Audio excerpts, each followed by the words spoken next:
खुलुमबाय UPPL हान्जानि गुथि जोनोम सान फैगौ 5 आगस्टआव फालिनो थांगासिनो दङ। 2015 मायथाइयाव जोंनि सासे बयजोंबो सिबिजानाय बर' हारिनि इयुन नोजोर गोनां सासे दैदेनगिरि UG ब्रह्म बिथांनि दैदेननायाव UPPL दोलोआ जोनोम जादोंमोन आरो बै समनि जि थासारि माखासे दाङाबाजि हिंसायारि थासारि रैखाथि गैयै मोनसे थासारि सुबुं दाराखान्थिया गोख्रों नङै मोनसे थासारियाव UG ब्रह्म बिथाङा जोंनि माहारिजों लोगोसे बे ओनसोलाव रायजो जानाय गासैबो माहारिनि सोरगिदिं जौगानाय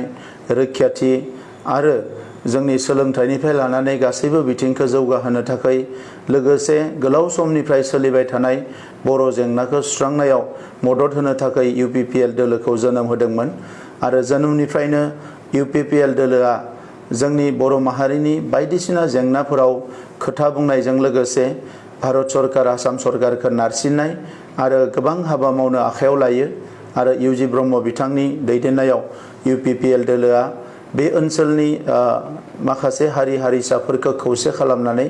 मोनसे गोख्रों मोनसे रिजनेल आन्चलिक मोनसे दल हिसाबै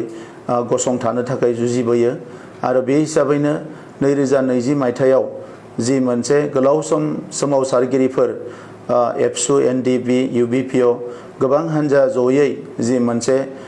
गोजोन गोरोबथा खालामो बेवहाय UPPL दोलोआ थोंजोङै मदद होयो आरो बेबायदिनो बर' हालामाव गोजोन थासारिया फैफिननायाव UPPL दोलोआ गसंथायो आरो बिनि उनाव जेब्ला 17 बोसोरनि मोनसे राजखान्थि हान्जाया लासैनो हारि हारिसाफोरनि गेजेराव जोंनि माहारिनि गेजेराव गसंथानो हाया जायो बिथांमोननि माखासे गोरोन्थि बिथांखिफोरनि थाखाय हाबा मावनायनि थाखाय बै समावनो UPPL हान्जाया अल्टारनेटिभ फर्स हिसाबै जाहाथे जोंनि BTR ओनसोलखौ सामलायनो हायो बे बिबानखौ लानाय जायो आरो रायजो राजाफ्राबो UPPL खौनो अल्टारनेटिभ मोनसे हान्जा हिसाबै BTR खौ सामलायनायनि बिबानखौ होयो आरो UPPL हान्जाया गावनि नोजोर आरो गावनि थांखि गावनि जि लाखानाय माखासे थिरांथा बेबायदियै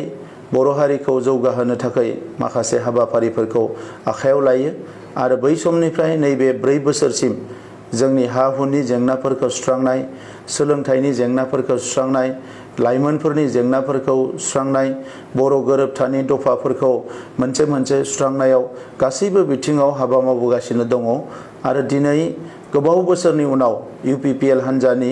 सुबुं दाराखान्थिजों हाबा मावनायखौ मोजां मोननानै बर' हारिजों लोगोसे गुबुन हारिफ्राबो लासैनो UPPL हान्जायाव लोब बाहागो लाफैदों आरो दिनै UPPL हान्जाया जोबोद मोनसे गोख्रों हान्जा महरै दिनै गायसन जाबाय 20 मायथाइयाव सरकार दानायनि उनाव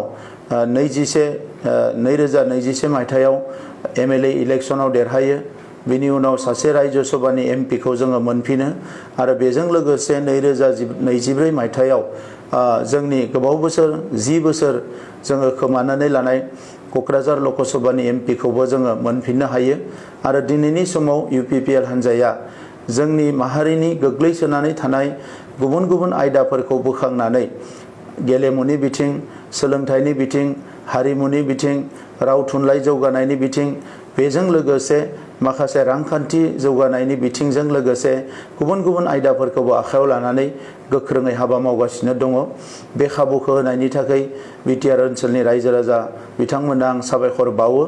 बेजों लोगोसे जोंजों जयै सरकार खुंनाय जि मोनसे नेशनेल पार्टी BJP बिथांमोननि दैदेनगिरिफ्राबो नांगौ समाव जोंखौ मदद होनायनि थाखाय भारतनि प्राइम मिनिस्टार नरेन्द्र मदि बिथां नखर मन्त्रि अमित शाह बिथां आरो लोगोसे आसामनि दैदेनगिरि लोगोसे आसामनि CM मानगोनां डक्टर हिमन्त बिश्व शर्मा बिथांनोबो आं साबायखर बावो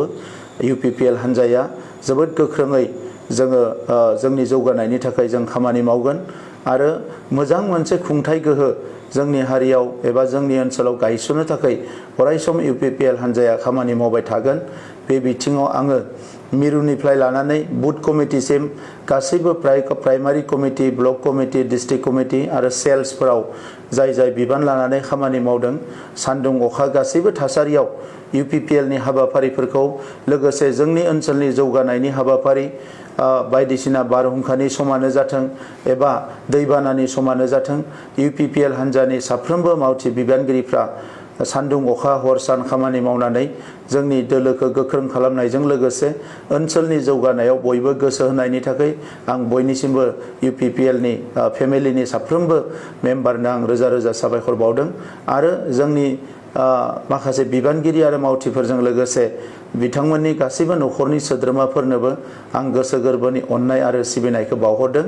9 बोसोरनि उनाव फैगौ समनि थाखाय UPPL हान्जाया जानजि खाफ्रानो सम जादों मानोना दाबो जोंनि ओनसोलाव गोबां खामानि मावनांगौ दङ गोख्रों मोनसे राजखान्थि सिन्ताधारानि गेजेरजोंसो गोख्रों मोनसे राजखान्थि फोथायनायनि गेजेरजोंसो गोख्रों मोनसे नोजोरजोंसो जों आवगायलांनो हागोन दा बेनिखायनो आङो बयखौबो खौसे जानानै फैगौ समाव हारिनि थाखाय आद्रा थानाय गासैबो खामानिफोर जोंनि मोनथायनि बाथ्रा जोंनि रैखाथिनि बाथ्रा जोंनि सोरगिदिं जौगानायनि बाथ्रा दा बेवहाय जोङो रावनिबो खैसारियाव गोग्लैयाजासे आवगायलांनो थाखाय बयखौबो दावगाबोनो थाखाय आं खावलायदों आरो UPPL हान्जानि बे 9थि गायसननाय साननि बे सिगां समाव आं बयनिसिमबो आङो रोजा रोजा साबायखर आरो आंनि सिबिनायखौ बावहरबाय गोजोन्थों।